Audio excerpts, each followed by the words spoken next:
दुनिया सारी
good day जो इवनिंग एवरीवन।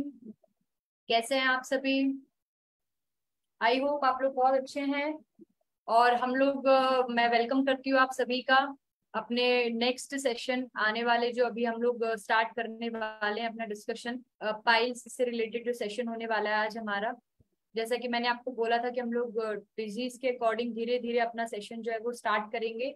आप लोग प्लीज मुझे एक बार मैसेज करके टेक्स्ट मैसेज में चैट बॉक्स में बता दें कि आपको क्या दिखाई दे रहा है, क्या आपको स्क्रीन दिखाई दे रही है, क्या आपको मेरी आवाज अच्छे से सुनाई दे रही है, सो दैट हम अपना जो सेशन है वो जल्दी से जल्दी स्टार्ट करें।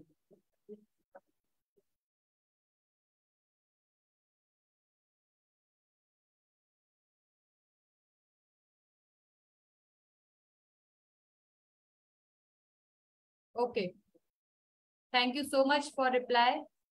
आपने बहुत अच्छे से रिप्लाई किया है मुझे। और टॉपिक से रिलेटेड जो भी आप क्वेश्चन पूछेंगे तो हम अपना क्वेश्चन सेशन के बीच में आंसर करेंगे। सिकंदर जी, आपका जो क्वेश्चन है वो आप कॉल पे या तो डिस्कस करेंगे, क्योंकि अगर हम लोग इस टॉपिक के बारे में बात करेंगे तो हमारा पूरा जो है वो सेशन का टाइमिंग जो है वो निकल जाएगा। ठीक है, तो बेटर है कि जो टॉपिक से रिलेटेड क्वेश्चंस अगर आप पूछेंगे तो हम लोग यहाँ पे आंसर करेंगे और उस क्वेश्चन को लेंगे। और इन केस अगर आप चाहते हैं कि आपका जो है क्वेश्चन लिया जाए तो प्लीज आई वुड रिक्वेस्ट कि आप टॉपिक से रिलेटेड जो क्वेश्चन है वही पूछें। यस, आप लोग जल्दी से एक बार मुझे मैसेज कर दीजिए चैट बॉक्स में कि आप लोगों को मेरी आवाज सुनाई दे रही है।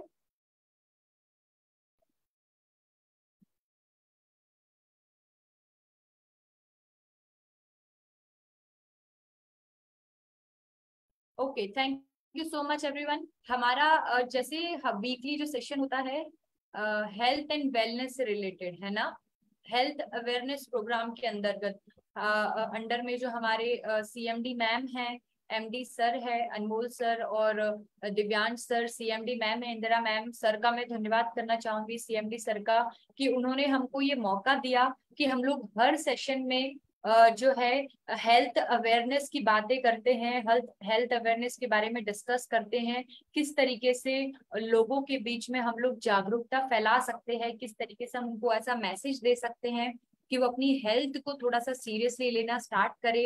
और क्योंकि हम लोग एक हेल्थ केयर वर्कर्स हैं, तो आप लोगों की भी ये ड्यूटी बनती है कि लोगों के बीच में अवेयरनेस जितना ज्यादा आप फैला सकें फैलाएं, ताकि हम लोगों का ये प्रोग्राम जो है हेल्थ अवेयरनेस प्रोग्राम, ये क्यों है, ये इसी वजह से है।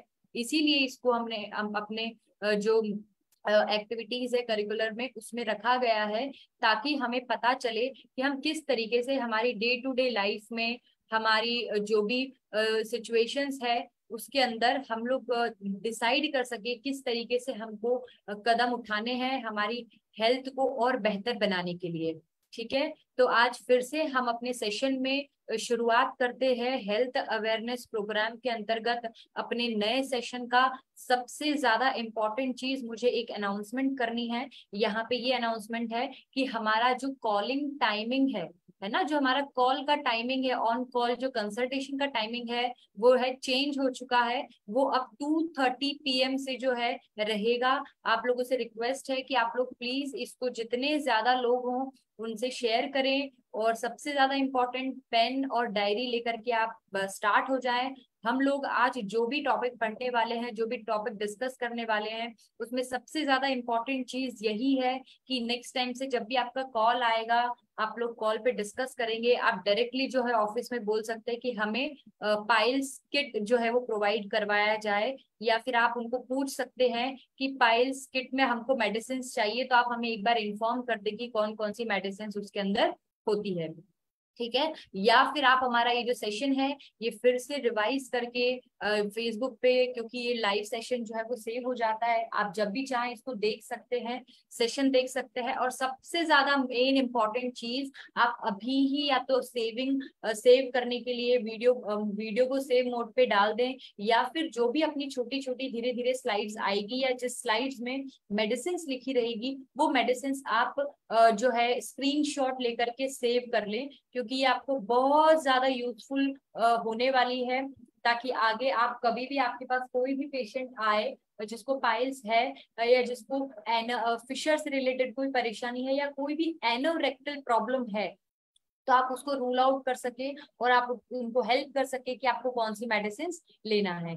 ठीक है, तो ये दो इम्पोर्टेंट अनाउंसमेंट के साथ में हम अपना सेशन स्टार्ट करते हैं। ये दो इम्पोर्टेंट अनाउंसमेंट हम सेशन एंड होने पर भी करेंगे, ये आप लोगों को ध्यान रखना है। हमारा टाइमिंग जो है वो चेंज हो गया है।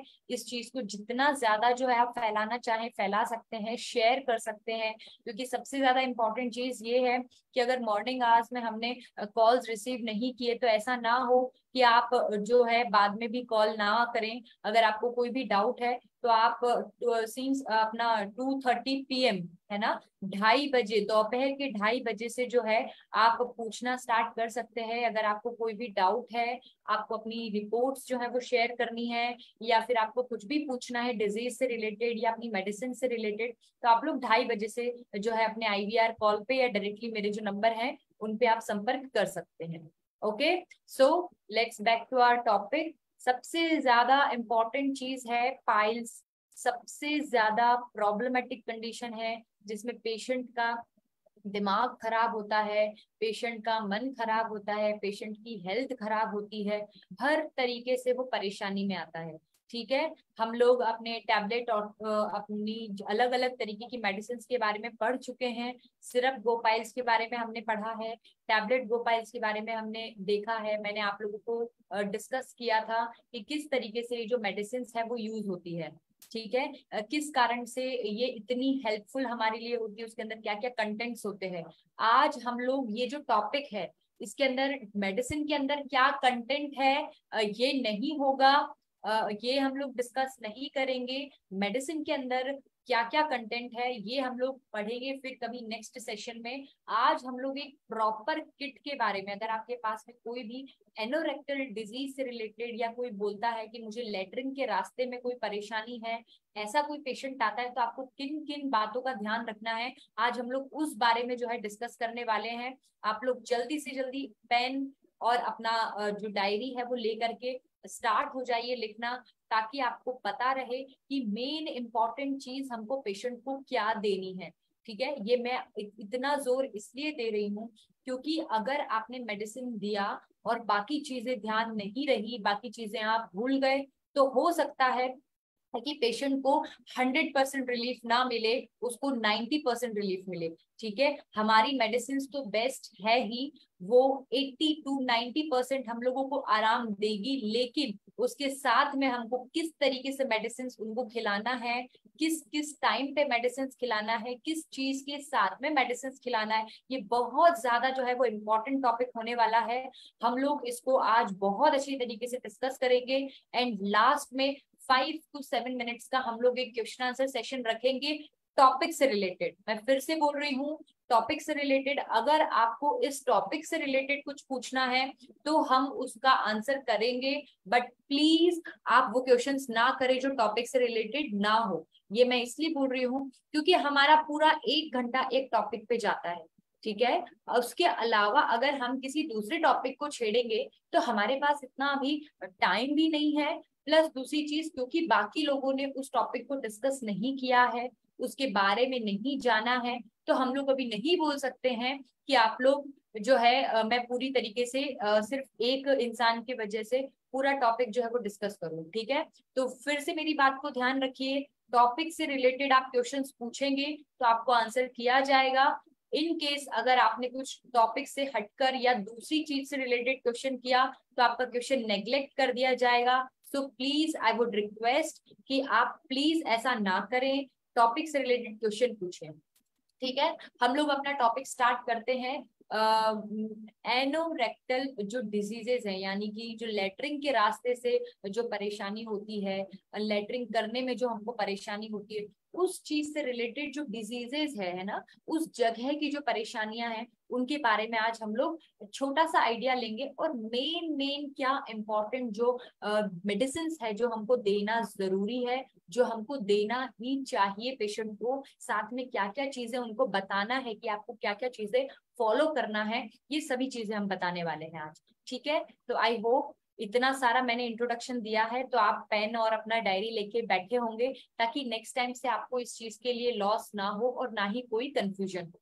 ठीक है, एनोरेक्टल डिजीज एक इस तरीके की डिजीज है जो लेटरिंग का रास्ता, यानी हम लोग जब भी फ्रेश होने के लिए जाते हैं, जब भी कोई भी पेशेंट हमारे पास आएगा वो बोलेगा कि मुझे फ्रेश होने में परेशानी होती है, यानी जब भी मैं मॉर्निंग के टाइम पे फ्रेश होने के लिए जाता हूँ तो या तो वहां से खून आता है, या लेटरिंग के रास्ते से कोई मांस बाहर आता है, ठीक है ना, या मुझे कोई ऐसा लगता है जैसे कि मेरी गुदा बाहर आ गई है, इस तरीके के जो पेशेंट्स कंप्लेन करते हैं, या मुझे हमेशा गीलापन महसूस होता है ना, बहुत ज्यादा जो है सुई चुभने जैसी जो है मुझे सेंसेशन फील होते हैं लेटरिन के रास्ते पे, बहुत ज्यादा खुजली होती है, बहुत ज्यादा है ना, इचिंग होती है, इन सभी चीजों के बहुत ज्यादा पेन होता है, इन सभी चीजों की कंप्लेन लेकर के जो पेशेंट्स आपके पास आएगा तो आप समझ सकते हैं कि वो कहीं ना कहीं पाइल्स या फिर फिशर या फिस्टुला या कोई भी एनोरेक्टल डिजीज से रिलेटेड जो है इश्यू लेकर आपके पास में आया है, क्योंकि आप एक परफेक्टली ट्रेन्ड डॉक्टर नहीं है। ठीक है, तो आपको ये रूल आउट करना जरूरी नहीं है कि एग्जैक्टली पेशेंट को क्या हो रहा है, क्या परेशानी है, लेकिन एक लाइन ऑफ ट्रीटमेंट कि अगर आपके पास कोई पेशेंट आया है तो आप उसको क्या चीज वो दे सकते हो कि उसको वो जो परेशानी है उसके अंदर आराम मिले, और उनको और क्या साथ में सजेस्ट कर सकते हो और क्या सजेशन दे सकते हो, उन सभी चीजों के बारे में आज हम लोग डिस्कस कर रहे हैं। ये मैंने एक मोटा मोटा आपको इंट्रोडक्शन बता दिया है। पाइल्स जो है बहुत ज्यादा परेशानी हमारे जीवन में लेकर आता है। सबसे ज्यादा इम्पोर्टेंट चीज पाइल्स में हम लोगों को ये देखना है क्या एग्जैक्टली इसका रीजन है।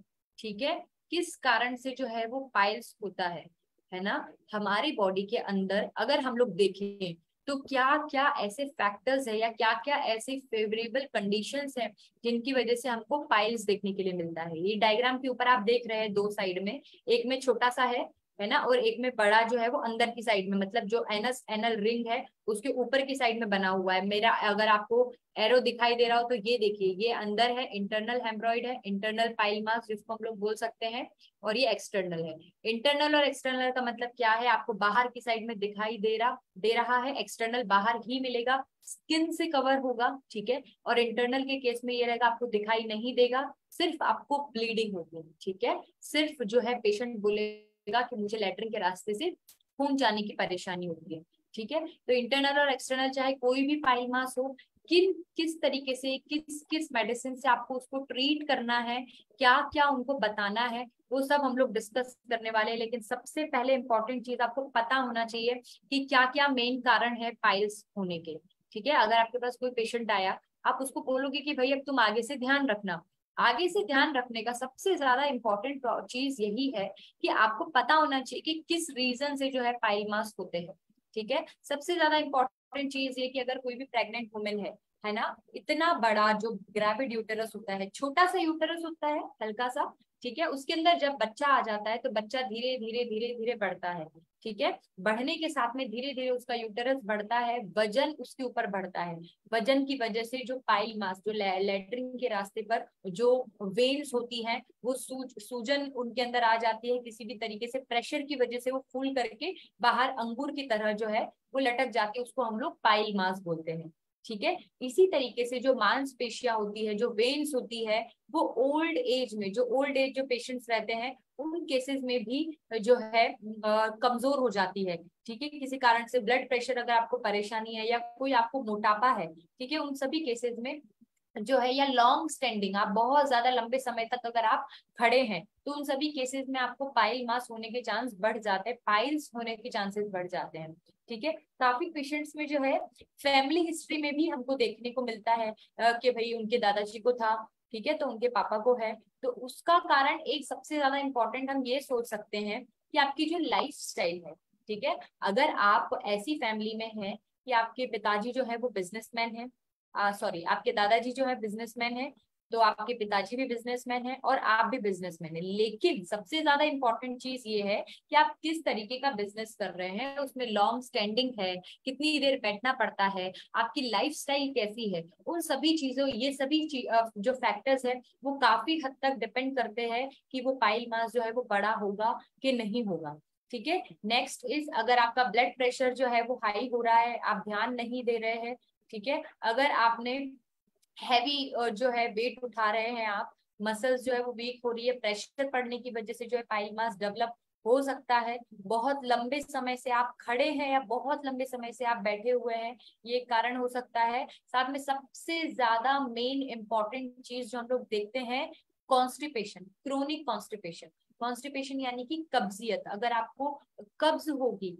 है ना, अगर आपके शरीर में जो लैट्रिन के रास्ते से जो हमारा मल बाहर आता है वो पूरी तरीके से बाहर नहीं आता, और साथ में आपको जोर लगाना पड़ता है ना, जिसको हम लोग कॉन्स्टिपेशन बोलते हैं, कब्जियत बोलते हैं, अगर वो चीज आपके अंदर होगी, तो साथ में कहीं ना कहीं आपको पाइल मास डेवलप होने के 101% चांस हो सकते हैं। उसका मेन रीजन क्या है, जैसे कि मैंने आपको बताया, प्रेशर पड़ेगा, प्रेशर पड़ेगा तो जो अंदर वेसल्स है, कहीं ना कहीं वो वेसल्स बल्ज आउट होके बाहर आ जाएगी और पाइल मास की तरह लटक जाएगी। आप इतना सिर्फ सिंपल, बिल्कुल आसान भाषा में समझें कि आपको सबसे ज्यादा इंपॉर्टेंट चीज ये ध्यान रखनी है कि अगर प्रेशर पड़ेगा, चाहे वो बुढ़ापे की वजह से प्रेशर पड़े, चाहे वेट उठाने की वजह से प्रेशर पड़े, चाहे ग्रेविड यूटेरस यानी कि गर्भवती महिला का जो है वो प्रेशर पड़े, चाहे मोटे मोटे होने की वजह से प्रेशर पड़े, चाहे खड़े और बैठे होने की वजह से प्रेशर पड़े, या फिर लैट्रिन के रास्ते में जोर लगाने की वजह से प्रेशर पड़े, अगर आपको प्रेशर पड़ेगा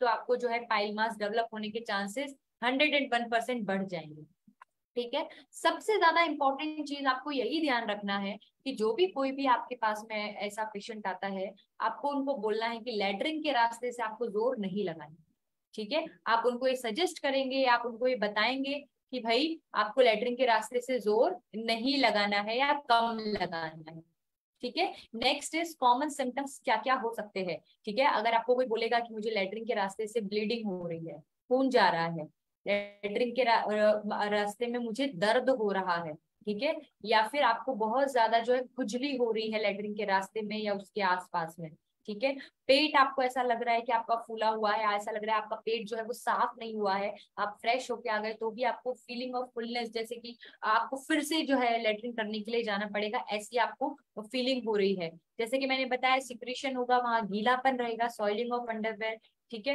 कोई भी एक टिश्यू हल्का सा, हम बोलते हैं ना कि मस्सा बाहर आ रहा है, यानी कि एक जो मांस है वो आपको बाहर आता हुआ दिखाई देगा या फील होगा, अगर आप उंगली से अंदर उसको करेंगे तो वो अंदर चला जाएगा, हो भी सकता है कि वो उंगली से अंदर करने पे अंदर ना जाए, वो बाहर का बाहर ही रहे, ठीक है। तो ये सभी चीजें दूसरी है, सेकेंडरी है कि बाहर रहेगा तो उसको ऑपरेट करने के लिए बोलना है या नहीं बोलना है, लेकिन एक लाइन ऑफ ट्रीटमेंट हमको क्या करना है वो हम लोग आज डिस्कस करेंगे। सबसे ज्यादा इंपॉर्टेंट चीज, पेशेंट को बहुत ज्यादा दर्द होगा, बहुत ज्यादा जलन होगी, वो लेटरिन करने जाने के लिए भी डरेगा, ठीक है, उसको ऐसा लगेगा कि अगर मैं लेटरिन करने के लिए जाऊंगा तो मुझे बहुत ज्यादा दर्द होगा, तो मैं लेटरिन करने के लिए नहीं जाता, ठीक है।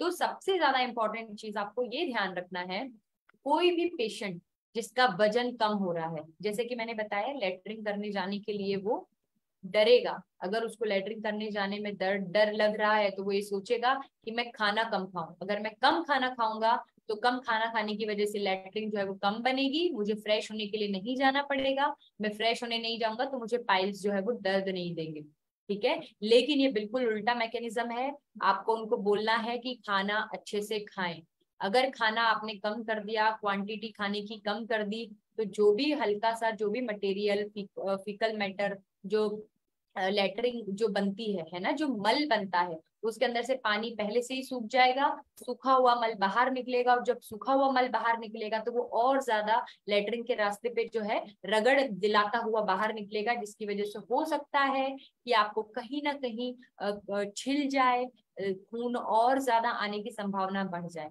ठीक है। तो आपको सबसे ज्यादा इंपॉर्टेंट चीज उनको बोलना है कि भाई तुमको खाना खाना कम नहीं करना है, ठीक है, जितनी तुम्हारी डाइट है उतनी तुमको डाइट लेनी है, जितना आपको खाना खाना है उतना आपको खाना खाना है, और खाना हमेशा जो है कॉन्स्टिपेशन ना करे इस तरीके का आपको खाना खाना है, ठीक है। नेक्स्ट सबसे ज्यादा इंपॉर्टेंट चीज ये है कि आपको ये ध्यान रखना है, जैसे कि मैंने बताया दर्द है उसको, हमको दर्द से राहत दिलाना है, ठीक है, हमने बताया खुजली है उसको तो उसको खुजली से राहत दिलाना है, ठीक है। तो एक प्रॉपर लाइन ऑफ ट्रीटमेंट क्या होना चाहिए, यहाँ पे मैंने लिख रखा है कि ट्रीटमेंट क्या होना चाहिए, यहाँ पे आपका पेन और डायरी का काम शुरू होता है, ठीक है। आपको सबसे ज्यादा इंपॉर्टेंट चीज उनको बोलना है कि दवाई जो है बराबर लें, अगर किसी को इंग्लिश में समझ में नहीं आ रहा है कि यहाँ पे क्या लिखा हुआ है, तो यहाँ पे मैंने लिख रखा है ट्रीटमेंट, यानी कि हम उनको क्या इलाज देंगे। सबसे पहली इंपॉर्टेंट चीज, जो भी हम दवाई बताएंगे उनको बोलिएगा कि दवाई आपको प्रॉपर टाइम पे जिस तरीके से बोला जाए उस तरीके से दवाई को लेना आपको फॉलो करना है, ठीक है, पहला पॉइंट। सेकेंड पॉइंट, दूसरा पॉइंट उन्होंने ये बताया है with seeds bath. Seeds bath का मतलब ये होता है अवगाह स्वेदन, यानी कि पानी के टब में बैठना, ठीक है, ये भी आपको उस पेशेंट को करने के लिए बोलना है, किस तरीके से बोलना है इसके बारे में हम लोग आगे डिस्कस करने वाले हैं, ठीक है। थर्ड पॉइंट जो थर्ड बिंदु में लिखा गया है दैट इज डाइट, यानी कि खाना आपको प्रॉपर खाना है, जैसे कि मैंने अभी बताया, खाना अगर कम खाएंगे, कम खाना खाने की वजह से आपको अच्छे से मल नहीं बनेगा, मल नहीं बनेगा तो मल और सख्त होगा, सख्त मल होने की वजह से और वहां पे रगड़ लग सकता है, खून आने के चांस बढ़ सकते हैं, रप्चर हो सकता है, कोई भी परेशानी हो सकती है, लेकिन आपको कब्जियत, जैसे कि हमने एक कारण बताया था कि कब्जियत पेशेंट को नहीं होनी चाहिए, लेकिन अगर वो खाना कम खाएंगे तो उनको कब्जियत होगी, और आपको बोलना है उनको कि आप डाइट का प्रॉपर ध्यान रखें, खाना ज्यादा खाने के मुकाबले क्या खाना है इस पे भी ध्यान रखें, इसीलिए मैंने तीसरा पॉइंट जो तीसरा बिंदु है डाइट का ये रखा है, ठीक है, क्या क्या खाना है ये भी ध्यान रखना है, ये भी हम लोग आगे डिस्कस करने वाले हैं। And last but not the least, fourth चौथा पॉइंट है एक्सरसाइज, अच्छी तरीके से आपको एक्सरसाइज करना है, ठीक है। आपकी लाइफ में सॉरी मतलब जो भी पेशेंट है ना, आप जिसको समझा रहे, क्योंकि मैं आपको समझा रही हूँ, आपको ऐसा ही पेशेंट को समझाना है, उनको ये बोलना है अर्श, यानी कि जो पाइल मास, यानी कि जो मस्से की परेशानी होती है, वो मस्से की परेशानी कहीं ना कहीं आपको लाइफ टाइम अफेक्ट करेगी, ठीक है। इन चारों चीजों को अगर आपने फॉलो किया, चार चीजें कौन सी, प्रॉपर आपने दवाई, जो आपने दवाई बताई है हमने वो दवाई ली, प्रॉपर आपने सिर्फ बात लिया दवाई के साथ में, डाइट को फॉलो किया, जो भी खाना बताएंगे वो खाना खाया, और साथ में अगर आपने एक्सरसाइज किया तो आप बहुत जल्दी इस बीमारी से छुटकारा पा सकते हैं। लेकिन अगर आपने इन चीजों का ध्यान नहीं रखा तो ये बीमारी जो है आपको वापस से हो जाएगी। ठीक है, ये जो 4 इंपॉर्टेंट चीज है आगे की स्लाइड्स में हम इनको एक एक करके एक्सप्लेन करने वाले हैं। अगर किसी ने इसका स्क्रीनशॉट नहीं लिया तो इसका प्लीज आप स्क्रीनशॉट ले लें। मैंने स्टार्टिंग में ही आपको जो है डिस्क्लेमर दिया था कि आज हम लोग क्या डिस्कस करने वाले हैं। आप लोग पेन और पेंसिल लेकर के बैठे, डायरी लेकर के बैठे, या फिर जो भी स्लाइड रहेगी उस स्लाइड का जो है आप स्क्रीनशॉट ले ले। स्क्रीनशॉट लेने से ये रहेगा कि आप प्रॉपरली उसको बाद में भी अच्छे से देख सकते हैं कि क्या लिखा हुआ था। ठीक है, आई होप आप लोगों ने स्क्रीनशॉट ले लिया है। मैं अब नेक्स्ट स्लाइड पे जा रही हूँ। दैट इज हमारा सबसे ज्यादा इंपॉर्टेंट चीज जिसके लिए आज हमारा टॉपिक रखा गया है, जिसकी वजह से हमारा सेशन हो रहा है, दैट इज पाइल्स किट, है ना। पाइल्स किट का मतलब ये है कि ऐसी मोस्ट इम्पॉर्टेंट जो दवाइयां हैं, कौन कौन सी दवाई हमको पेशेंट को देना जरूरी ही है और हम पेशेंट को देंगे ही, है ना। ये सारी दवाइयां लिखी हुई है, किस तरीके से लेना है, कब लेना है, आप फटाफट अपने पेन से जो है वो नोट करेंगे अपनी डायरी में, ताकि नेक्स्ट टाइम कभी भी देने की जरूरत पड़े तो आपको पूछना ना पड़े, आपको परेशानी ना हो और आपको कोई भी डाउट ना आए। ठीक है, सबसे ज्यादा इंपॉर्टेंट सिर्फ गो पाइल्स हमको पेशेंट को देना है 20-20 ml सुबह शाम खाना खाने के बाद में। ठीक है, यहाँ पे मैं दवाई क्या काम करेगी, दवाई कैसे काम करेगी, दवाई में क्या चीज डली हुई है, इस बारे में डिस्कस आज हम लोग नहीं करेंगे। क्यों? क्योंकि आज हमारे पास दूसरी बहुत सारी चीजें हैं डिस्कस करने के लिए। ठीक है, हमारा सेशन जो है वो इतना ही टाइम के लिए हमें परमिट करता है। हम लोग दवा मेडिसिन के अंदर क्या डला है ये हम लोग आगे जो है डिस्कस करेंगे। सिरप गोपाइल्स यानी कि ऐसा सिरप जो हमें मदद करेगा लेटरिन के रास्ते में, जो हमें खुजली हो रही है, जलन हो रही है, दर्द हो रहा है, इन सभी चीजों से आराम दिलाने के लिए। ठीक है, इसको हमको 20-20 ml सुबह शाम लेना है, खाना खाने के बाद में लेना है। ठीक है, next is tablet Gopiles. Tablet Gopiles patient को बोलना है 2-2 गोली लेना है, सुबह शाम लेना है और खाना खाने के बाद में लेना है। ठीक है, ये पेशेंट को समझा देना है कि दोनों चीजें जो है वो खाना खाने के बाद में ही लेना है। टैबलेट गोपाइल्स और सिरप गोपाइल्स जो भी हमारा काम करेगा उसी काम को सपोर्ट करेगा टैबलेट गिलॉय, है ना। गिलॉय जो है 2 गोली सुबह में, 2 गोली शाम में खाना खाने के बाद में। गिलॉय हम क्यों दे रहे हैं? क्योंकि कहीं ना कहीं वहां पे कट लगा है, कहीं ना कहीं वहां पे ब्लीडिंग हो रही है, हमारी इम्यूनिटी जो है वो वीक होगी। उस इम्यूनिटी को बढ़ाने के लिए, कोई भी हमको दूसरा जो है वो इन्फेक्शन बॉडी के अंदर ना लग जाए, उस इन्फेक्शन को बचाने के लिए हम लोग टैबलेट गिलॉय जो है वो साथ में दे रहे हैं। ठीक है, कब्ज हर चूर्ण हमको देना है। चौथे नंबर पे क्या देना है? कब्ज हर चूर्ण देना है, 5 से 7 ग्राम देना है, रात को सोते समय देना है, गुनगुने पानी से देना है। देखिए यहाँ पे कितना ज्यादा जो है यहाँ पे पॉइंट्स का हमको ध्यान रखना है। कब्ज हर चूर्ण देना है, 5 से 7 ग्राम देना है, रात को सोने से पहले देना है और गुनगुने पानी के साथ देना है। आपको सबसे ज्यादा इंपॉर्टेंट चीज यहाँ पे ये ध्यान रखना है, रेड कलर के स्टार मार्क से या गोला बना करके वहां लिख दो, रात को सोते समय देना है। इसका मतलब ये है कि खाना खाने के बाद डायरेक्ट नहीं देना। ठीक है, हम लोग यहाँ पे लेक्सेटिव इफेक्ट यानी कि लेटरिन अच्छी तरीके से आ जाए, पेट साफ करने के लिए इस चूर्ण को यहाँ पे दे रहे हैं।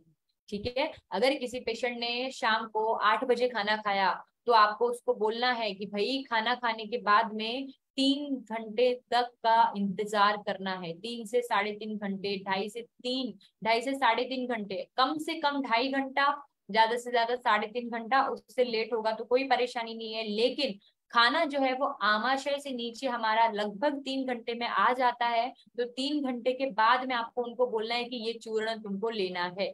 ठीक है, सिर्फ गोपाइल्स, टैबलेट गोपाइल्स आप डायरेक्ट खाना खाने के बाद में उनको दे सकते हैं, लेकिन कब्जहर चूर्ण जो है वो आपको रात को सोते समय देना है, यानी कि खाना खाने में और चूर्ण लेने में 3 से 3.5 घंटे का अंतर होना चाहिए। सबसे ज्यादा इंपॉर्टेंट चीज ये मैं इसलिए बता रही हूँ क्योंकि हमारी आयुर्वेद में बहुत ज्यादा इंपॉर्टेंट चीज ये मैटर करती है, किस तरीके से आप दवाई को ले रहे हैं, कैसे दवाई को ले रहे हैं, किस समय पे दवाई को ले रहे हैं और किसके साथ ले रहे हैं। ठीक है, तो यहाँ पे मैंने बता दिया कि दवाई कौन सी लेनी है, कब्ज हर चूर्ण लेनी है, कितनी लेनी है, 5 से 7 ग्राम या 7 से 10 ग्राम लेनी है पेशेंट के बल के अनुसार। अगर पेशेंट हट्टा कट्टा है, बड़ा है, ठीक है, अगर उसको 7 से 10 ग्राम की आवश्यकता है तो आप डोज थोड़ा सा बढ़ा दें। पेशेंट कमजोर है, बूढ़ा है, बच्चा है या कमजोर है, उस केस में हम 5 ग्राम जो है चूर्ण उनको देंगे। ठीक है, साथ में आपको ध्यान देना है कब देना है, रात को सोने से पहले देना है। कब नहीं देना है, खाना खाने के डायरेक्ट बाद पेशेंट को ये चूर्ण लेने के लिए हमको नहीं बोलना है। ठीक है, इस चीज का सख्त तरीके से ध्यान रखे, इसको लिख ले, स्टार मार्क बना करके इसको ध्यान रखना पड़ेगा आपको। और कैसे देना है इसको, हल्के गुनगुने गर्म पानी से देना है। ठीक है, हल्के गुनगुने गर्म पानी से देने का कारण यही है कि हम लोग इसके अंदर जो लैक्सेटिव इफेक्ट है उसको हम लोग जो है सुपीरियरली यूज करने वाले हैं यहाँ पर, इस कारण से इसको गर्म पानी से लेना है। ठीक है, ये ठीक उसी तरीके से काम आता है जैसे कि एक इसबगोल है। इसबगोल को अगर हम गर्म पानी या गर्म दूध से लेंगे तो वो लैट्रिन निकालने का काम करेगा, यानी कि लैक्सेटिव काम करेगा, कब्जियत को दूर करने का काम करेगा। लेकिन उसी जगह अगर इसबगोल को हम लोग ठंडे दूध से या ठंडे पानी से लेते हैं तो वहां पे वो दस्त को बांधने का काम करता है। ठीक है, तो कब्ज हर चूर्ण कब लेना है मैंने बहुत अच्छी तरीके से आपको बताया है, ये गलती नहीं होनी चाहिए। अगर आप चाहते हैं, आपके पास कोई कब्जियत वाला पेशेंट आता है जिसका पेट साफ नहीं होता, तो आप उनको ये चीज बोल सकते हैं कि भाई तुमको किस समय पर ये जो है चूर्ण लेना है। ठीक है, next is syrup HB+। HB+ देना उतना ही जरूरी है जितना जरूरी सिरप गोपाइल्स देना है। उसका मेन कारण क्या है, पेशेंट को खून जा रहा है, बहुत समय से पेशेंट को खून गया है, पेशेंट के अंदर खून की कमी हो गई है। अगर शरीर के अंदर कहीं ना कहीं खून की कमी होगी तो कमजोरी, चक्कर आना, आंखों के सामने अंधेरा छाना, ये सारी चीजें जो है वो होगी। ठीक है, तो हमको सिर्फ HB+ भी साथ में ऐड करना है। कितना देना है, 10 ml देना है, 5 से 10 ml हम लोग दे सकते हैं, दिन में एक बार देना है और खाली पेट देना है। ठीक है, क्योंकि यहाँ पे पाइल मास से रिलेटेड हम लोग बात कर रहे हैं, एनोरेक्टल डिजीज से रिलेटेड बात कर रहे हैं, तो यहाँ पे हमको ध्यान होना चाहिए कि खाली पेट, एम्प्टी स्टमक लेना है इसको, है ना। साथ में हमको देना है सीबकथॉर्न जूस। सीबकथॉर्न जूस जैसे कि मैंने बताया, पेशेंट को खाना खाने का मन नहीं करता, उसको भूख नहीं लगती, उसकी अग्नि और ज्यादा जो है कमजोर हो जाती है। ठीक है, इन सभी कारणों के कारण सबसे ज्यादा इंपॉर्टेंट चीज पेशेंट के अंदर आती है कमजोरी। कमजोरी आने की वजह से पेशेंट के जो ऑर्गन्स होते हैं, जो शरीर के अलग अलग काम करने वाले जो अंग हैं, वो कहीं ना कहीं कमजोर हो जाते हैं, कहीं ना कहीं उनका फंक्शन जो है हैम्पर हो जाता है। तो सीबकथॉर्न हमको एक स्ट्रांगली यूज्ड मेडिसिन की तरह इस्तेमाल करना है, जो बॉडी के सारे ऑर्गन्स को भी मजबूती प्रदान करेगा, साथ में उसको इम्यूनिटी भी प्रोवाइड करेगा, उसी के साथ में उसको और ज्यादा जो वीकनेस, कमजोरी, चिड़चिड़ापन, ये सारी जो परेशानियां होती है उन सभी चीजों के लिए लड़ने में भी कहीं ना कहीं ये मदद करेगा। ठीक है, तो इस तरीके से जो हमारा पाइल्स किट, यानी कि अगर कोई भी पेशेंट हमारे पास पाइल्स का आता है तो हम उसको क्या क्या मेडिसिन देंगे, इसके बारे में मैंने आपको ये बात बता दिया है पूरी तरीके से। आई होप आप लोगों को ये समझ में आ गया है कि किस तरीके से हम लोग इस पाइल जो किट है, पाइल्स किट, इसको यूज करेंगे। ठीक है, the next important thing is, जैसा कि मैंने आपको बताया था, बिफोर मील, सस्मिता जी, बिफोर मील ना, यहाँ पे मैंने साइड में लिखा हुआ है, खाना खाने के आपको खाना खाने के पहले लेना है वो। ठीक है, दिन में एक बार लेना है, कमजोरी क्योंकि उसको हो रही है इसलिए 25 से 30 ml हमको ध्यान रखना है बिफोर मील। हाँ जी बिल्कुल, है ना, बिफोर मील लेना है, बराबर मात्रा में पानी मिलाकर लेना है, दिन में एक बार लेना है, चाहे सुबह चाहे शाम को, दोनों टाइम भी दे सकते हैं, ऐसा नहीं है कि उसको एक ही टाइम देना है, लेकिन कम से कम एक टाइम तो देना ही है। ओके, एंड आफ्टर दैट हम लोग पेशेंट के जो है उसके अकॉर्डिंग हम लोग बता सकते हैं कि डोज जो है वो 2 बार भी हो सकता है। ठीक है, आपको समझ में आ गया सस्मिता स्वयं जी? आई होप आपको समझ में आ गया है। ठीक है, सीबकथॉर्न जूस हमको 25 to 30 ml देना है वंस डेली, दिन में एक बार, बिफोर मील, खाना खाने के पहले, with same amount of water. Okay, so ये हमारा पाइल्स किट मेडिसिन से रिलेटेड हो गया। नेक्स्ट सबसे इंपॉर्टेंट चीज मैंने क्या बताई थी, सिड्स बात। ठीक है, ये आपको ध्यान रखना है, 5 से 15 मिनट, 5 से 10 मिनट। अगर पेशेंट के पास बिल्कुल भी टाइम नहीं है तो उनको बोलिए चाहे आप 5 मिनट बैठिए, 15 मिनट आप नहीं बैठ सकते, 10 मिनट नहीं बैठ सकते, 5 मिनट बैठिए। सिर्फ बात का क्या मतलब है, आपको इस तरीके का बड़ा सा टब लेना है, उस टब के अंदर पानी भरना है, हल्का गुनगुना गर्म पानी, ठीक है। गर्म पानी के अंदर आपको बैठना है। उनको, पेशेंट को बोलना है जब भी आप फ्रेश होने के लिए जाएंगे, फ्रेश होने के बाद में, फ्रेश हो जाओगे उसके बाद में बैठ करके पानी के अंदर सिकाई करना है।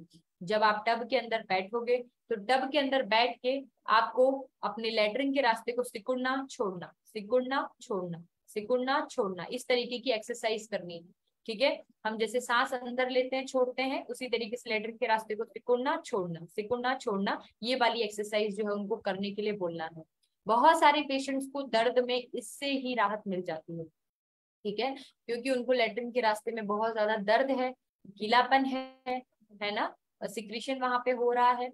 दर्द अगर उनको है तो दर्द से राहत मिलेगा। खुजली अगर है तो क्योंकि वहां अच्छे से गर्म पानी से सिकाई हो जाएगी तो खुजली में राहत देगा, ठीक है। कहीं ना कहीं आप पेशेंट की हालत में बहुत जल्दी जो है वो इससे सुधार पाएंगे, ठीक है। तो आपको सबसे ज्यादा इंपॉर्टेंट चीज ध्यान रखना है, मेडिसिन तो मस्ट है ही।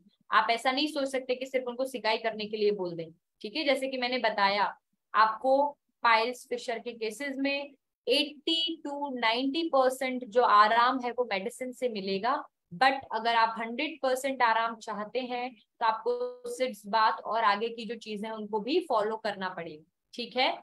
तो सिर्फ बात आपको लेना है, पेशेंट को इंसिस्ट करिए कि आप एटलीस्ट 10 मिनट तक लीजिए, ठीक है, नहीं तो 5 मिनट मिनिमम आपको लेना ही, ठीक है। इसको सिर्फ बात हम लोग बोलते हैं, आयुर्वेद की भाषा में इसको अवगाह स्वेद कहा जाता है।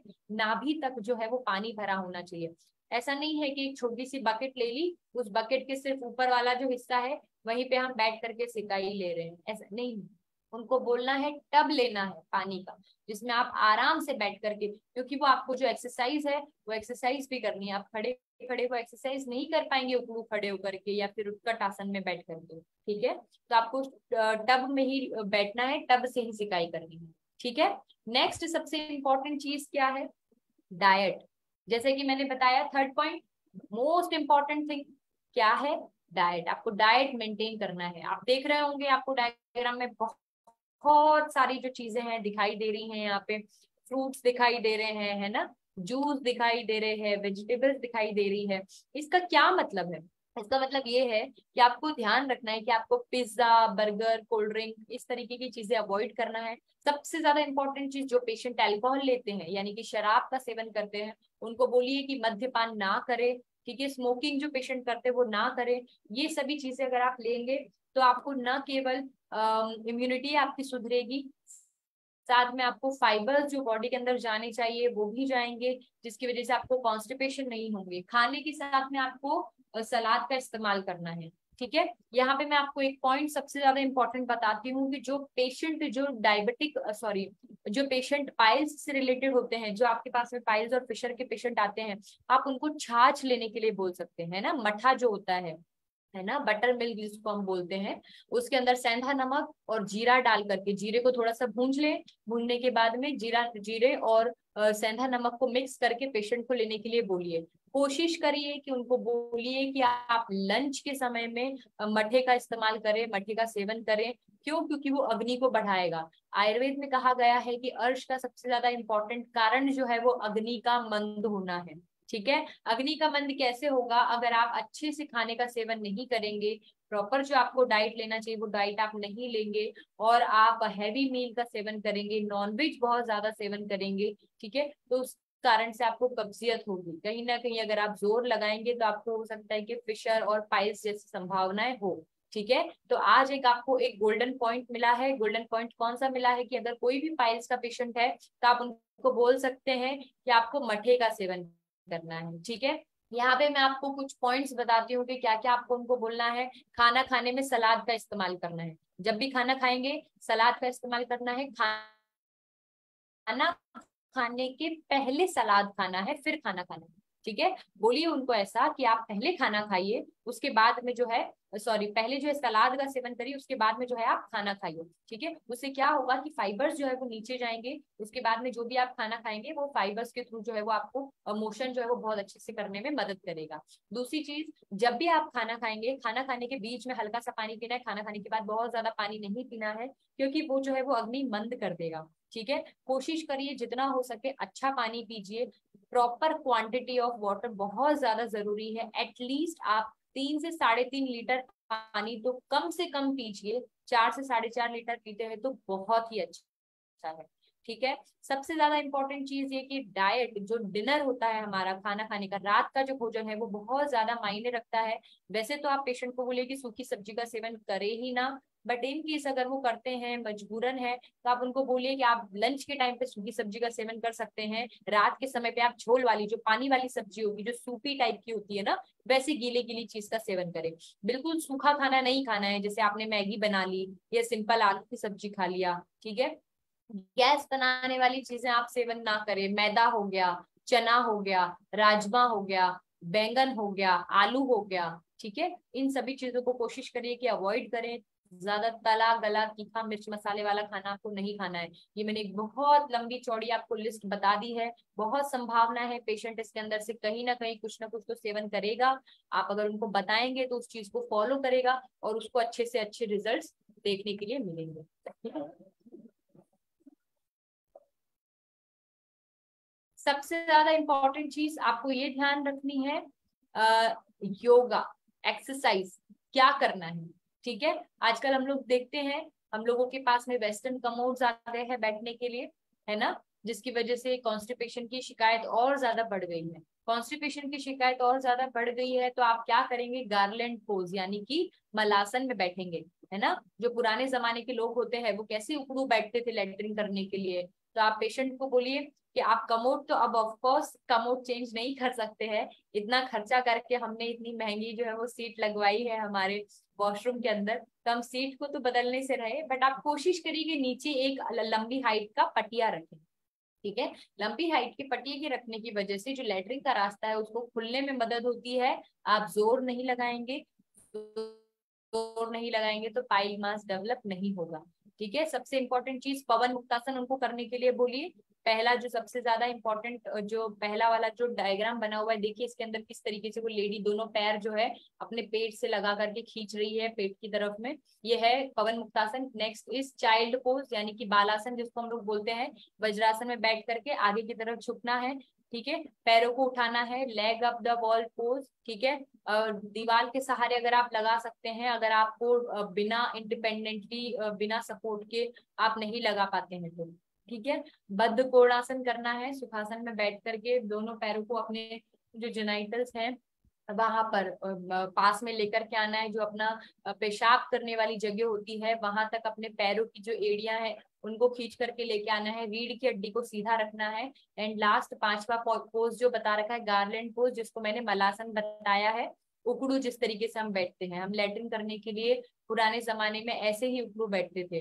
ठीक है, तो बहुत ज्यादा इंपॉर्टेंट है थोड़ा बहुत योगा या फिर एक्सरसाइज को हमारे डे टू डे लाइफ में शामिल करना। किस तरीके से हमारी लाइफ को ना केवल इम्प्रूव करते हैं बीमारी से बचने के लिए, बल्कि और नई बीमारियां भी हमारे शरीर के अंदर नहीं लग सकती है। ठीक है, जिस तरीके से आपकी ड्यूटी है इतनी बजे उठना, 10 बजे ऑफिस जाना, ठीक है, ऑफिस का सारा काम निपटा करके वापस घर आना, इसी तरीके से आपकी एक और ड्यूटी बनती है। क्या ड्यूटी बनती है कि आप अपनी बॉडी को अच्छी कंडीशन में रखें, गुड हेल्थ में रखें। ठीक है, इसी मैसेज के साथ में हमारा हेल्थ एंड अवेयरनेस प्रोग्राम जो है, इसके अंतर्गत हम अपना हर बार वीकली का जो सेशन करते हैं, और हर बार मैं यही कोशिश करती हूँ कि मैं आपको अच्छे से अच्छा मैसेज जो है वो दे सकूं, अच्छे से अच्छे पॉइंट्स जो है वो बता सकूं कि किस तरीके से आप अपनी डे टू डे लाइफ में इम्प्रूवमेंट करते हुए अपनी हेल्थ को इम्प्रूव कर सकते हैं। ठीक है, अगर हमारी अच्छी हेल्थ रहेगी, वो ना केवल हमारे लिए अच्छी है बल्कि हमारे ज्ञान को भी बढ़ाएगी, हमारे जो हमारा जो मन है उसको स्ट्रॉन्ग भी करेगी और उसको क्लियर भी करेगी।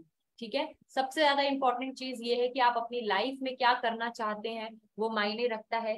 किस तरीके से आप अपनी लाइफ को फॉलो करते हैं, किस तरीके से जो है आप अपने जीवन में जो अपने शरीर को सुधारने के लिए काम है वो उनको फॉलो करते हैं, किस तरीके से उन कामों को बिल्कुल लगे हुए रहते हैं, ये सबसे ज्यादा इम्पोर्टेंट है। तो आज का हमारा जो सेशन था वो कुछ इस तरीके से था। पाइल्स किट के बारे में हमने बताया है, और मुमताज अली जी ने पूछा है, गोल्ड डायरेक्टर है ये। हाँ जी, 2:30 बजे से जो है टाइमिंग रहेगा 2:30 to 6:30। ओके, अगर ये 7:30 तक एक्सटेंड होता है तो आपको इन्फॉर्म कर दिया जाएगा, बट अभी 2:30 to 6:30 जो है सेशन रहेगा। मुमताज अली जी, आपको आई होप मैसेज मिल गया है। और क्योंकि जब मैंने ये अनाउंसमेंट किया था तो बहुत कम लोग थे, अभी 114 हमसे जुड़े हुए हैं मेंबर्स हमारे डे जॉय के।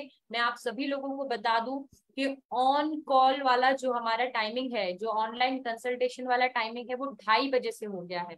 ठीक है, 2:30 दोपहर के 2:30 से जो है अब हमारे कॉल्स और रिपोर्ट्स जो है वो लेने स्टार्ट होंगे। तो अगर किसी को लगता है कि मॉर्निंग में आपने 11 बजे कॉल किया, कॉल लगा नहीं या रिसीव नहीं हुआ या कुछ भी टेक्निकल प्रॉब्लम की वजह से, तो आप वापस 2:30 के बाद में कॉल करें। 2:30 के बाद में आपको कॉल का रिस्पॉन्ड किया जाएगा, आपको प्रॉपर रिस्पॉन्स दिया जाएगा, जो भी आपकी क्वेरीज है उनको क्लियर किया जाएगा। एंड आई होप आप सभी इस चीज को फॉलो करेंगे। 2:30 आप परेशान ना हो, 2:30 से जो है हमारे कॉल लेने स्टार्ट हो जाएंगे। ठीक है, 1-2 मिनट अगर आपको कुछ सेशन से रिलेटेड कुछ पूछना हो तो आप पूछिए, नहीं तो हम अपना सेशन यहीं पे जो है एंड करेंगे। Thank you so much, thank you so much, आप लोगों ने सुना। एंड आई होप आप लोगों को अच्छा लगा सेशन हमारा। एंड यस, सबसे मेन इंपॉर्टेंट चीज, हमारा नेक्स्ट टॉपिक जो है हम लोग लेंगे ओबेसिटी के ऊपर।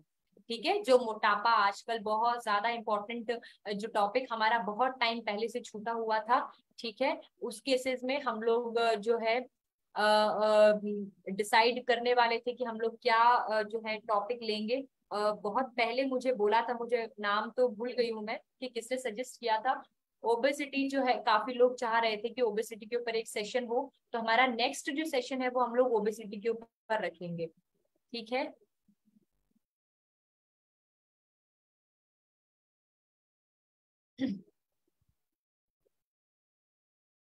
ठीक है, आप लोगों के डाउट्स नहीं है I think. Thank you so much.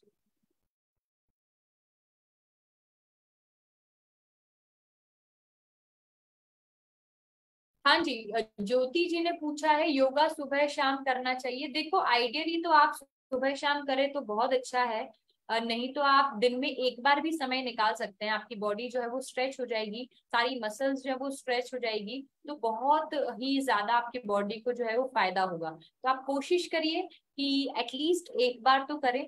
2 बार जो लोग करते हैं वो तो बेस्ट है। ठीक है, लेकिन आप एक बार भी करेंगे तो भी चलेगा, उसमें कोई परेशानी नहीं है। ठीक है, आप कोशिश कर सकते हैं कि आप एटलीस्ट जो है वो एक बार अपना योगा सेशन रखें, योगा एक्सरसाइज वॉट जो भी आप करना चाहें। ठीक है, ये सैमसंग SM क्या है, मुझे समझ नहीं आ रहा है, आपने क्या पूछा है।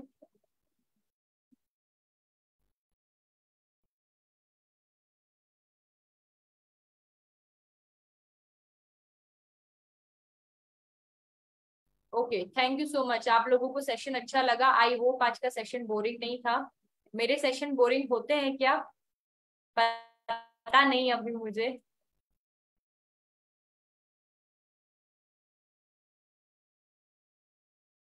अच्छा, मुमताज अली जी ने बोला था ओबेसिटी के लिए। ओके ओके, ठीक है, हाँ, मैं नाम मुझे ध्यान नहीं था क्योंकि बहुत पुरानी बात हो गई थी। That's why. ठीक है, हम लोग नेक्स्ट सेशन जो है वो ओबेसिटी के लिए रख रहे हैं। देखिए, सिट्स बात जो है वो आपको करना है, एटलीस्ट 7 से 10 दिन तो करना ही है। ठीक है, सबसे ज्यादा इम्पोर्टेंट चीज ये है कि आपको एक हफ्ते के अंदर अंदर अंदर आराम मिल जाएगा। हमने मेडिसिन दी है 20 से 25 दिन, तो आप उनको 20 से 25 दिन रेगुलर उनको बोलिए सिट्स बात करने के लिए। उसका कोई नुकसान नहीं है। जैसे फॉर एग्जाम्पल, अगर हमारे यहाँ पे हाथ पे अगर घाव हो गया, ठीक है, अगर वो घाव हो जाता है और अगर हमने उसको फॉलो नहीं किया, ध्यान से उसका ध्यान नहीं रखा, तो वापस अगर हमको हार्ड स्टूल आएगा यानी कि सखत लेटरिंग आएगी, तो फिर से छिल जाएगा। फिर से छिल जाने की वजह से क्या होगा, वहां पे फिर से ब्लीडिंग हो जाएगी, फिर से वहां पे घाव बन जाएगा।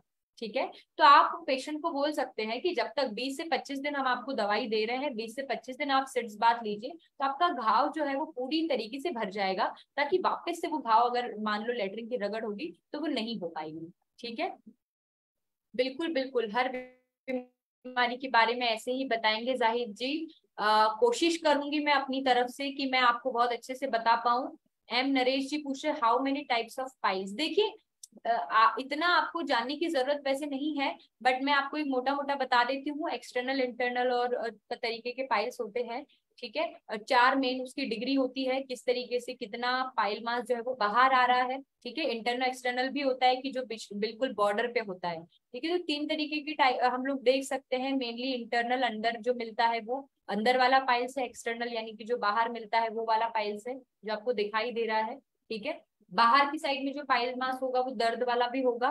ठीक है, और अंदर की तरफ से जो पाइल मास है, यानी कि जो अंदर की तरफ बना हुआ रहता है, हमको दिखाई नहीं देगा, वो पेनलेस ब्लीडिंग, यानी कि दर्द आपको महसूस नहीं होगा लेकिन ब्लीडिंग होती रहेगी। ठीक है, एंड सबसे ज्यादा इंपॉर्टेंट चीज उसके अंदर ये है कि 4 डिग्री होती है पाइल मास की। सबसे पहली डिग्री जिसके अंदर आपको सिर्फ जो है ब्लीडिंग होगी, मास कुछ नहीं बाहर आएगा। सेकंड के अंदर आपको मास लगेगा कि हाँ मास बाहर आ रहा है, ठीक है, अपने आप, लेकिन अंदर चला जाएगा। तीसरी डिग्री के अंदर मास बाहर आएगा, लेकिन आपको उंगली के थ्रू डिजिटली उसको इंसर्ट करना पड़ेगा, अंदर घुसाना पड़ेगा। And the fourth one is बाहर ही रहेगा, चाहे आप उंगली से उसको अंदर इंसर्ट भी करेंगे तो भी वो अंदर इंसर्ट नहीं होगा, वो बाहर की साइड में ही रहेगा। तो उस केस में हमको फिर अलग ट्रीटमेंट देना पड़ेगा। बट ये मैंने एक लाइन ऑफ ट्रीटमेंट, आपको क्या करना है, पेशेंट अगर आपके पास आया है तो, क्योंकि दवाइयां तो हमारे पास है ही, ठीक है, तो इस तरीके से वो सभी जो मेडिसिन है वो आपको देनी ही है, चाहे कोई भी पेशेंट हो। ठीक है, नो नो नो, नो किस लिए लिख रहे हैं आप?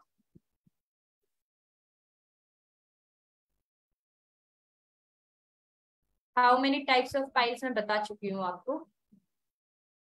टाइप्स ऑफ पाइल्स मैंने बता दिए हैं। एचबी लेना जरूरी है क्या? सी, अगर पेशेंट को बहुत लंबे समय से अगर परेशानी है, ठीक है, खून जा रहा है, आप खुद सोचिए अगर कोई पेशेंट है उसको बहुत लंबे समय से शरीर से खून बाहर निकल रहा है, चाहे वो बूंद बूंद करके भी निकले, उसने ध्यान पहले नहीं दिया, अगर मेडिसिन आप प्रॉपर उसको नहीं दोगे तो उसके बॉडी के अंदर वापस से जो है वो एनर्जी नहीं आएगी, उसको चक्कर आना, कमजोरी आना, ये सारी चीजें रहेगी। तो एचबी तो हम लोग को एज ए सपोर्टिव जो है ट्रीटमेंट देना ही है। आप चाहें तो उसी समय तुरंत ना दे, लेकिन जो 15-20 दिन का कोर्स कंप्लीट हो जाएगा उसके बाद में जो है आप एचबी उनको स्टार्ट करें, लेकिन एचबी उनको जरूर दें। ठीक है, जरूरी नहीं है कि उसी समय आप दें, लेकिन आपको जो है अपना एचबी प्लस तो है देना ही है, अगर पेशेंट के अंदर जो है ब्लीडिंग बहुत लंबे समय से हो रही है तो। ठीक है, एचबी लेना है। नेक्स्ट सेशन में हार्ट वॉल ब्लॉक के बारे में बताएं मैम।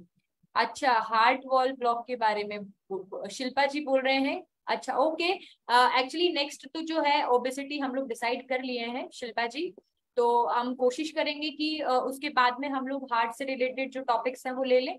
ठीक है, तो आई होप इसमें आपको परेशानी नहीं होगी।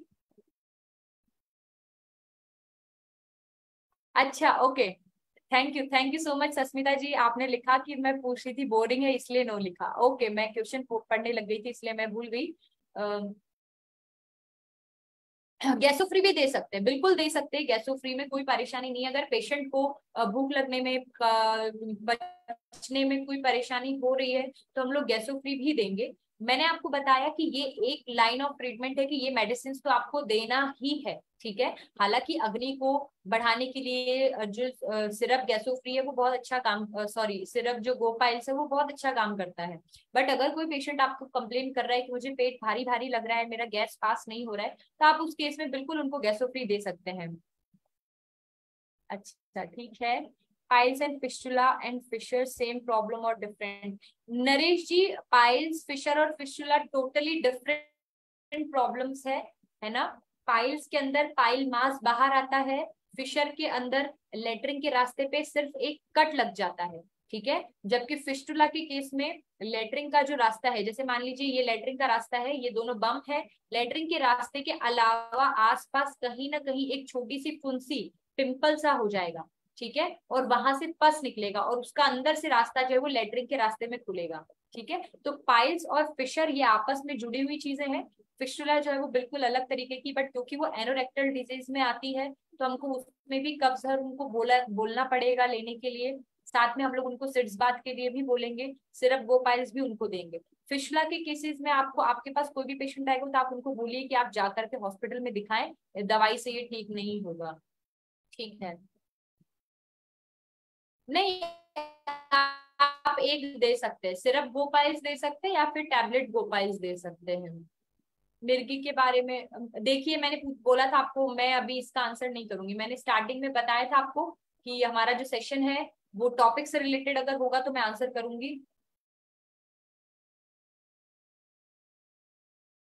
डिसेंट्री अगर किसी को हो रही है तो उस केस में आपको देखिए, पहले से ही उनको मोशन बहुत ज्यादा जा रहा है तो कब्जहर तो आप उनको ना दें, कब्जहर देने की जरूरत नहीं है। और सबसे ज्यादा इंपॉर्टेंट चीज ये है कि डिसेंट्री के पेशेंट में आप उनको पहले जाकर के हॉस्पिटल दिखाएं कि एग्जैक्टली जो पेशेंट को कितनी ज्यादा जो है लूज मोशन हो रही है। अगर वो मुंह से कुछ खा नहीं पा रहा है, वॉमिटिंग भी हो रहा है, उसको लूज मोशन भी है, तो उसको बॉटल चढ़ाने की जरूरत पड़ेगी, उसको इन्फ्यूजन हो सकता है।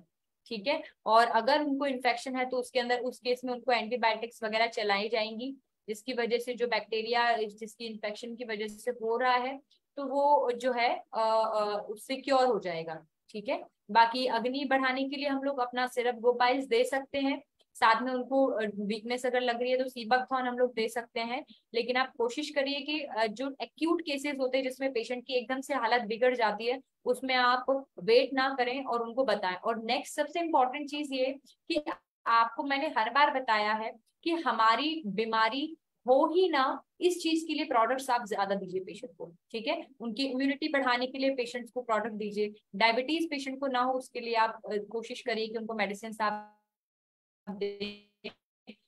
बीमारी होने के बाद में हमारे पास बहुत ज्यादा जो है संभावनाएं नहीं रहती, संभावनाएं कम हो जाती हैं। ठीक है, तो आप कोशिश करिए उनकी काउंसलिंग, हम लोग अवेयरनेस प्रोग्राम ये इसीलिए बोला गया है कि हम पहले से ही जागरूक हो जाएं कि भैया इनका बॉर्डर लाइन पे डायबिटीज आ रहा है तो हम इनका डाइट शुरू कर दें, इनको एक्सरसाइज के लिए बोलें और हम लोग इनको बोले कि आप एक्सरसाइज करें और प्रॉपर तरीके से जो है अपना डाइट जो है वो फॉलो करें ताकि इनको ज्यादा लंबे समय तक जो है डायबिटीज की दवाई ना लेनी पड़े।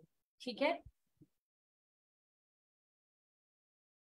बिल्कुल बिल्कुल, सिड्स बात कराना है। पाइल्स का ऑपरेशन अगर आपका रिसेंटली हुआ है उस केस में अगर पट्टी वगैरह अगर आपको लगी है तो आप थोड़ा सा उसको अवॉइड करिए।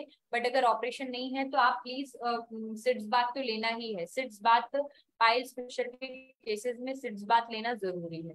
ठीक है, एलोवेरा जूस भी दे सकते हैं देने को, लेकिन हमारे पास पहले से ही बहुत सारी मेडिसिन है देने के लिए, तो जरूरी नहीं है कि हम एलोवेरा एलोवेरा जूस ऐड करें उसके अंदर। ओके, ठीक है, आई आई आई होप मैंने सारे क्वेश्चंस के आंसर्स जो है वो दे दिए हैं। And thank you so much, आपने इतने अच्छे से सुना। एंड फिर से मैं आप लोगों को बता रही हूँ हमारा जो टेली कंसल्टेशन का टाइमिंग है वो 2:30 बजे से हो गया है। आप लोग प्लीज जो भी गोल्ड डायरेक्टर्स जो हमारे साथ जुड़ते हैं, जो प्लेटिनम डायरेक्टर्स हमारे साथ जुड़ते हैं, आपके जो भी कॉन्टेक्ट्स में जो हैं, आप लोग प्लीज इस चीज को बताएं, सभी लोगों को इन्फॉर्म करें कि जो हमारा टाइमिंग है वो थोड़ा सा शिफ्ट हो गया है अभी कुछ इंपॉर्टेंट रीजंस की वजह से। तो हम लोग अपने कॉल्स जो है या रिपोर्ट्स जो है वो 2:30 बजे के बाद से जो है लेना स्टार्ट करेंगे, 2:30 से 6:30 या फिर 7:30 जो भी टाइम रहेगा वो आपको जल्दी इन्फॉर्म कर दिया जाएगा। बट सुबह 10 बजे से ना होकर 2:30 बजे से होगा। ठीक है, थैंक यू सो मच, आप लोगों ने इतने अच्छे से जो है सेशन सुना, बहुत अच्छे से ध्यान से लिखा भी। अब्दुल कादिर जी आप लिख रहे थे, मैंने पूरे सेशन में देखा आपको, बहुत ध्यान से आपने सुना, thank you so much. I hope आपको काफी अच्छे से जो है वो सेशन समझ में आया होगा। एंड बाकी और भी सभी लोग जिन्होंने सेशन देखा, ध्यान से सुना, समझा, उन सभी को मेरी तरफ से बहुत बहुत थैंक यू सो मच। हम अपना सेशन जो है वो यहीं पे खत्म करते हैं। नेक्स्ट टाइम तक टाइम रखें, देखते हैं अभी वो क्या टाइमिंग होता है, क्योंकि ऑफिस टाइमिंग जो है वो 6:30 रहता है ना, इस कारण से तो वो अभी इसलिए कंफर्म नहीं है। अभी फिलहाल 6:30 का ही टाइमिंग रहेगा। जैसा भी अगर लेट होता है तो आपको इन्फॉर्म कर दिया जाएगा। Okay, thank you so much, good good night everyone, good night.